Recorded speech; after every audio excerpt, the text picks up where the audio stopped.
Hello YouTube. I've set up this tutorial and I've attached a file in the description that you can just download. Open up the file with FL Studio 9 if you have it. Other versions may or may not work, but I've attached a file and basically it sets it to my keyboard settings to work in FL Studio. So for example, when you download the file and open FL Studio, it's already pre-configured to, have it set up the way I linked the automation. So for example, this first knob here controls the tempo of the entire track. And these buttons down here, you have 8 of these, and these are set up for the first 8 layers or sounds. So you can mute each one by one. So let's say on the first pad right here, you have drums, second clap, third hi-hat, fourth an instrument, whatever. When you press it, it's automatically going to mute that instrument or sound out, and then when you press it again, it's going to bring back the exact sound. So if you wanted to listen to, for example, just drums and no instruments, and you had instruments on these 3 here, you would just click on these to silence out the instruments, mix your drums, and then, put the instruments back in, basically. These lower level 8 knobs down here, these ones right here, these 8 are set up to control the first 8 sounds or instruments. The panning, so let's say you had some hi-hats or percussion that you wanted to pan slightly left, slightly right. These 8 would do that. These would mute or solo a particular sound. This one up here would change the tempo of the track. So if you wanted to speed up the track while you're working on it, you would just slightly adjust this. Over here, the 8 faders over here, these are all set up again for the volume levels of the first 8 sounds or instruments. So let's say if you had a drum, a kick, snare, clap, hi-hat, shaker, instrument, and you wanted the drums a little lower, the kick, you could turn this down or turn it up. If you wanted to raise the volume off the snare or the clap, and so forth, for these 8, control the first 8 sounds. And basically, when I'm moving something up and down, it's automated to work exactly with it. So for example, if you're playing something, basically how I have it set up is the pitch wheel is already functional. There's no need to change the pitch wheel. But basically I have play. Whoa. I have the first button here is play and stop I have set up, and then second one here would be to arm recording and turn the recording off. So it's simply just a matter of hitting record and then this to play, and then that again to stop the recording, go to your next track, record, play, and so forth. And it's all fucked up because I changed the tempo. I made it extremely fast. So for example, I'm slowing down the tempo with this, and let me hit play.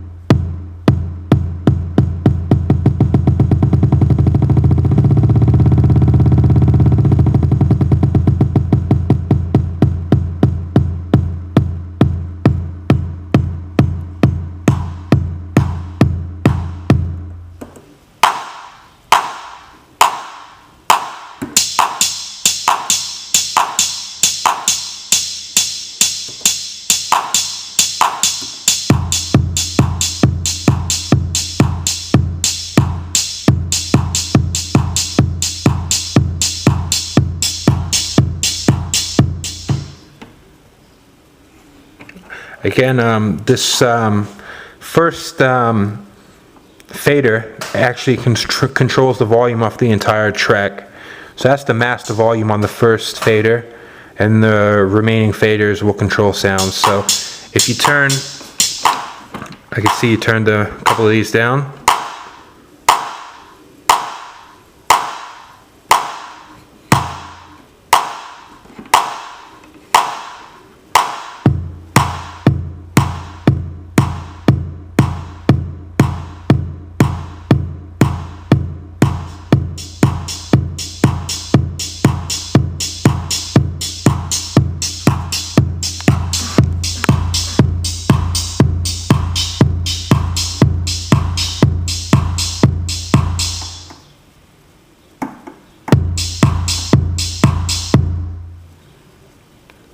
if I wanted to record.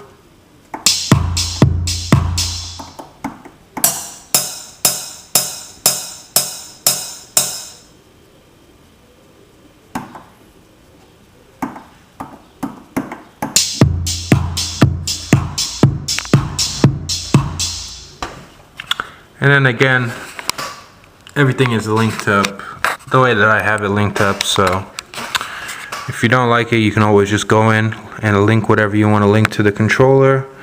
But again, I have this as the master. These remaining ones are the first 7 sounds or instruments, whatever ones you want to set. These lower pads all here will mute different tracks. The first 8 down here will control the panning of sounds. This top one up here controls the master tempo. The first fader here controls the master volume. The pitch shift is set up. Nothing is set up for the modulation wheel. You can just link whatever you want to that. And then I just have record and play here. So that's just how I have it set up. And you can easily download the file and just open it. And if you have a Keystation 88 already configured in FL to at least read the keyboard, you should just be able to open up the file and everything should be automated and linked up.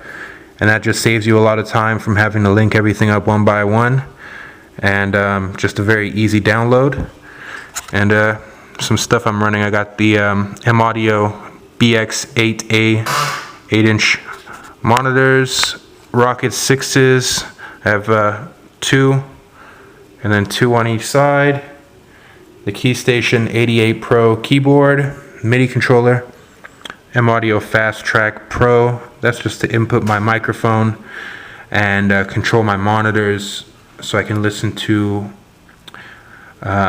songs on both monitors, or I can choose which ones I want to play back. I have a smaller 49 key MIDI keyboard. Just if there's something I want to play a little faster, I'll play on this, and then the bigger one gives you more of a real feel. Then my laptop. Got a lot of stuff loaded in this laptop. It runs very clean, and I can have it hooked up to my TV with the HDMI and use FL Studio or record vocals and so forth in there. And then I have my microphone over there, which is MXL 3000 vocal microphone. Goes right into the fast track, and I use Reaper to record my vocals and FL Studio to make my beats. And I mean, that's pretty much my simple setup. I have it set up just for how I prefer it. I don't like to have a headache of having a ton of outboard gear and making my day a lot longer. I like to be able to turn everything on and be able to get to work very quick. And I think, that's my preferred way, at least. I don't like having a headache of having to get everything set up. I just turn stuff on, open up, and start working. And I like the workload and the speed I can get things done. So you can download the file and subscribe if you like the video. And you can ask me any questions or comments, and I'll be glad to answer them in my spare time. And add me on Facebook, KNOXX Beats, Knoxx Beats. Yep.